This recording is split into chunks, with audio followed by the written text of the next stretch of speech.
What's up, VC? Back to do another recent finds video.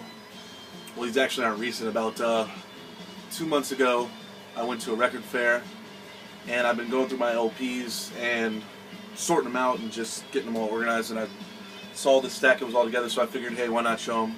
I'm going to another record show in Baltimore this Sunday, so I'm really excited about that. So I figured, hey, why not show off these? Playing in the background is Television, Marquee Moon, on CD, which I don't like, but I don't have the money for vinyl, and I want an original Elektra. So just got the weight on that one.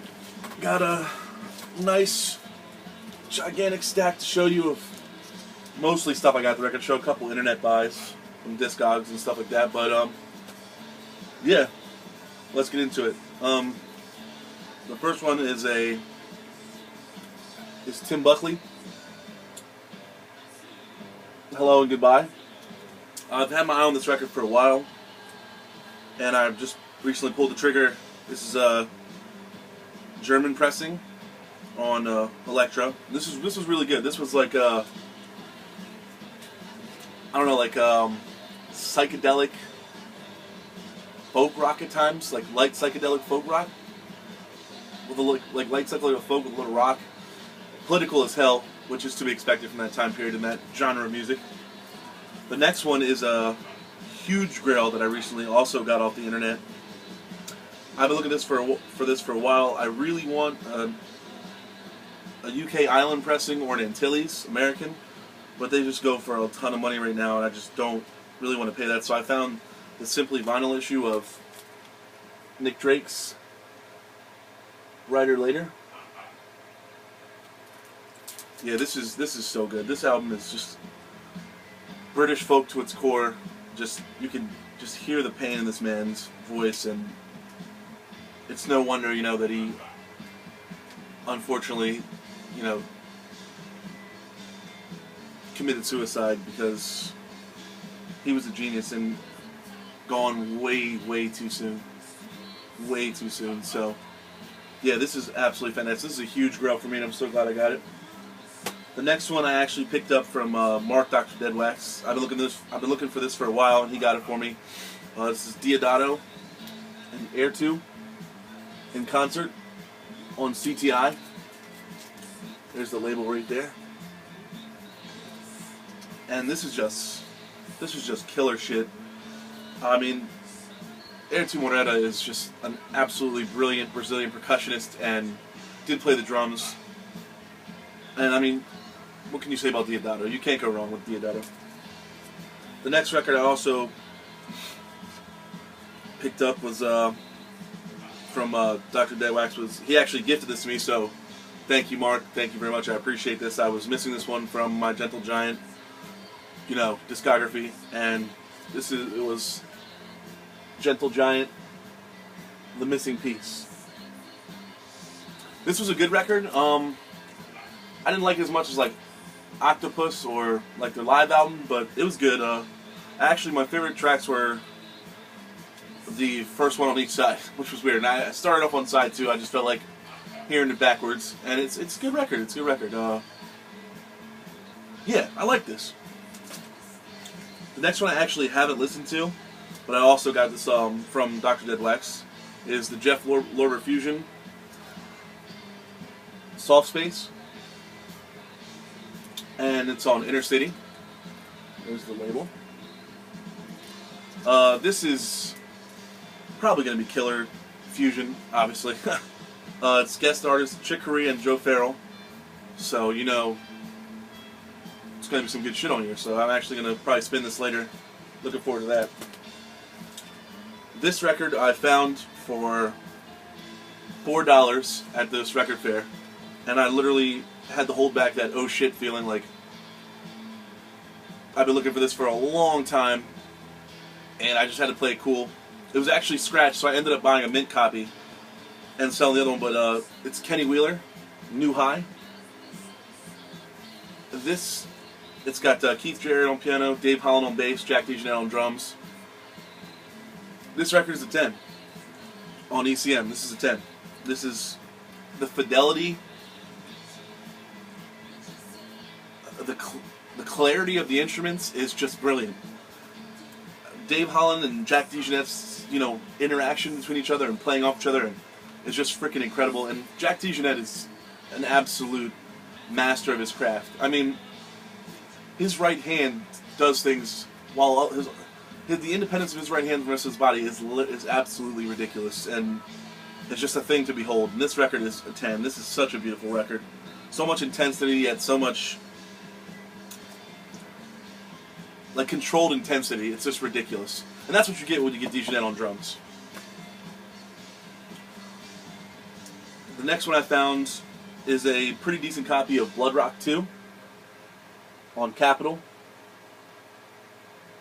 which has the hit, I think their only hit, DOA, Dead on Arrival.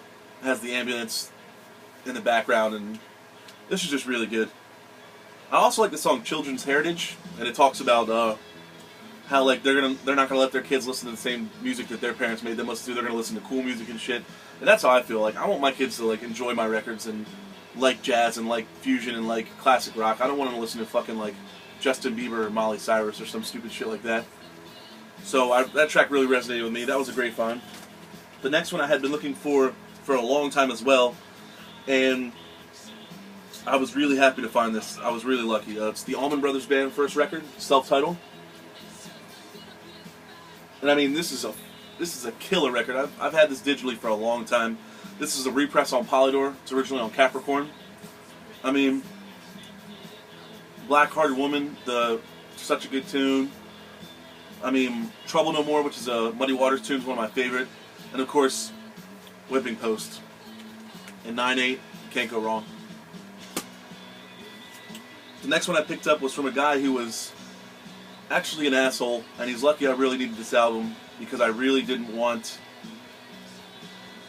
to buy it from him, but I knew I would never find it at this price again. This is an 80s reissue of Mingus Charles Mingus. And this is just absolutely fantastic. This is a mint copy. I got it for $10, and he wouldn't work with me on it at all. He wanted $10, and he was just a real dick about it. He was not afraid to let everyone know he had the best stuff at the whole show, and he's really lucky, like I said, that I needed this album. And this is just a classic. I mean, what can I say about this? I mean, Goodbye Poor Cat. I love Boogie Stop Shuffle. I mean, Open Letter to Duke. Killer stuff. The next one I got was another ECM record. I think I paid like $3 for this. This was a good score. I don't think this guy knew what he had, but the Gary Burton Quartet with Eberhard Weber, Passengers, excuse me, on ECM. I actually haven't gotten to listen to this yet, but I've heard so many good things about this, and I love Gary Burton's playing, so I'm sure this is going to kill. The next one I picked up is another 80s reissue of Freeform, Donald Byrd. If you haven't heard this record, check this record out. This record kills. It's got Donald Byrd on trumpet, Wayne Shorter on tenor sax, Herbie Hancock on piano, Butch Warren on bass, and the underrated, in my opinion, Billy Higgins on drums, who's fantastic. This record is really good. And like I said, this is an 80s reissue. It's got a barcode. Obviously, the original pressing did not have a barcode. I think this came out originally sometime in the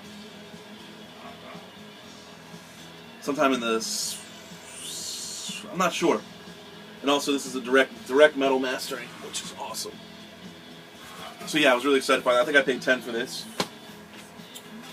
Next up is Nana Vasconcelos, Saudades, on ECM.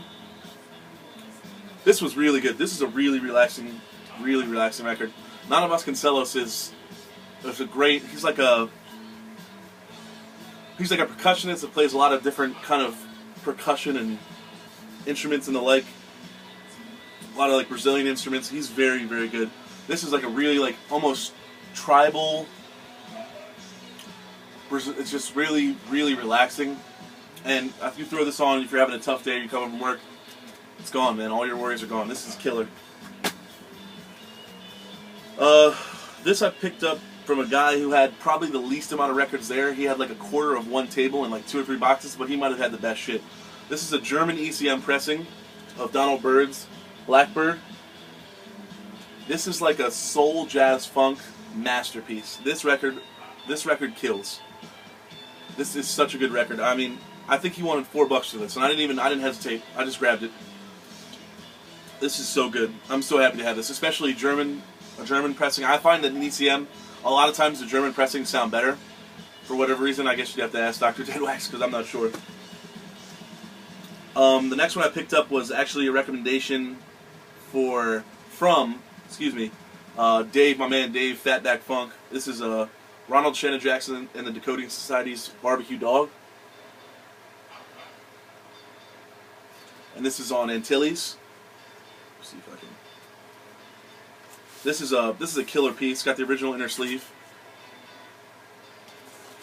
And the label right there. So yeah, I love Antilles. This is killer. He has his own style of playing drums. It's very interesting. He's very intense, and he uses dynamics very well. He likes like the chiaroscuro effect, like light and shade, where he's like he can be really loud and it kind of he relaxes and then he just explodes on you. At least that's how I feel at times. He's a really great drummer. This is a really great like fusion album. I think it has Vernon Reid on some tracks on guitar. This is a great album. You need to pick this up. This is a very up-tempo, very awesome record. Next, I picked up a reissue of, I think this is the second album from the Meters, Struttin', for like $11 on. This is a reissue on Josie, which is the originals are on, but obviously the originals go for a shitload of money. This is a fantastic record. This actually might be the third record, I'm not sure. This is fantastic. One of my favorite drummers, Zigaboo Modelis, was the drummer for the Meters, and he was an absolute master at that like New Orleans, that Zydeco frontline funk, and he's an absolute master. I urge you to check out the Meters. If you like funk and you haven't heard of the Meters, you're missing out. Start with Sissy Strut. That track is pretty much where everyone starts, and start from there. Like, there's so many good tunes. Like this is such a good record. The hand clapping song. This is a good record. Pick this up if you see it. You won't be disappointed. If you like funk and you haven't heard these guys and you see this, pick this up. Next, I got this from a booth, well, from a seller. He was a really nice guy, and I kind of felt obligated to buy something. He had a lot of crap, common stuff that I was really not interested in. And I was looking through his whole stack, and he was just, we were just talking about music and stuff, and I almost felt like obligated to buy from him. So I found this. This is an original. It was sealed. This is Norman Greenbaum's Spirit in the Sky. On Reprise. There's the back cover. Nice picture. What I wouldn't give to live in that time period, man. Yeah, but so yeah, I bought this. I think I got paid $9 for it. This is a good record. Nice. Obviously it has Spirit in the Sky. Good record. Next, I picked this up from a guy who had like a lot of like Sinatra records and a lot of Elvis records. You can tell he'd been buying from like old people and like yard sales. But he actually had quite a lot of Keith Jarrett, and I picked this up. I didn't have this on vinyl. I've heard this a bunch. This is Keith Jarrett, the Clone Concert on ECM, and this is an absolute masterpiece. I mean, I don't know. What can you say about this record? I mean, the story's been told a bunch of times on the VC. I mean, the piano was horribly out of tune, and he was extremely tired and just beat from touring. I mean, you can see his face. He's into it, and he just churned out a masterpiece, and that's what great musicians do. This was the find of the entire show for me. This was from a guy who owns a record store in Richmond, Virginia called Steady Sounds. They're always like posting killer shit on their Facebook page and stuff. I want to make it up there. It's like an almost 3-hour drive, so I'm like hesitant to make the trek. But if they stock their shelves with shit like this, then yeah, this is Cans Tago Mago. This is not a reissue. This is a reissue, but not a recent reissue. This is the 1981 celluloid French pressing. This, of course, Spoon Records, did this too. But a guy beat me to this, and I asked him where he found that, and he showed me the box, and I said, "All right, cool, man, thanks." Obviously I knew that was the only copy, but he ended up putting it back, and I was like, "You're not going to buy that?" And he goes, "No, man, I don't really know my pressings." And I snatched it up. I paid $25 for this. Couldn't argue. This is a fucking masterpiece. The drummer, Jackie Labizade, is an absolute phenomenal drummer, a freak. This is so good. And after I grabbed this, I was putting it in my bag, and 8 or 9 people stopped me and were like, "Where did you get that?" And I was like, "It's too late, motherfuckers, it's mine." This is a record I found sealed for like $6. I'd heard good things. This is kind of like Latin jazz fusion almost. It's like light fusion. It's a Caldera, Time and Change.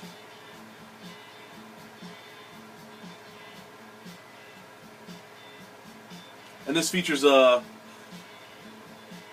Acuna plays drums on this. Luis Conte, who's a great percussionist, is on this. This is good. Jorge Struns is on this, electric guitar player and acoustic. He's a phenomenal. He's got some phenomenal classic runs on this, on the solos. You can tell, very classically influenced. Very good record. Very good record. This was from the same guy who had the Donald Byrd. This is on Timeless Muse, I believe, or just on Muse, excuse me. This is Jackie Byard. There'll be some changes made. This is a killer record. I love his style of playing piano. This is a solo piano record. This is killer. I was so happy to find this. I think I paid like $7 for this. Killer. From the same guy, I also picked up on A Wrist of Freedom, Albert Ayler's Witches and Devils.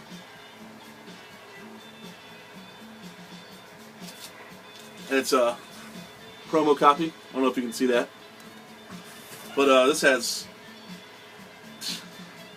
Sonny Murray on drums, Early Henderson on bass, Henry Grimes on bass. I mean, this kills. This is just a free jazz. I mean, what can you say about Albert Ayler? This guy, I just have to thank the VC for getting me into this guy. Like Anders in Stockholm and stuff, Spiritual Unity. Albert Ayler's the shit. And last, and certainly not least, is a record that I have literally been looking for a good copy for, and not too pricey. On eBay these go for like $40. It's ridiculous. This was like the second holy shit find of the whole show. I literally almost jumped when I saw this. The guy was flipping through the records for me, and I made him stop, and I was like, is that Get Up with it? For my man Miles Davis. This is a motherfucking masterpiece. I could not believe this was here. Both records are in like near mint shape. I paid $8 for this, and I got the hell on. I didn't want anyone to see I had this. I was so proud to find this. I don't know. I was like shaking. I couldn't believe it. I had been looking for this record for a long ass time, but around here I just couldn't. A lot of Miles 70 stuff is hard to find around here because it's good and everyone knows it. Go figure. But yeah, so that was my big stack of records, and I just want to say thank you also to my subscribers. Thank you so much. I also want to give a shout out to Zeke Geek Zach. Thank you so much, man. I know the record's not here yet, but you went above and beyond. You did definitely not have to order me another copy. That was way above and beyond. You're such a good person. Your package is going out soon. I want to throw a couple things in there extra because I'm so appreciative. And yeah, so I just want to say thank you to all my subscribers and thanks for everyone watching. And I will catch you guys later.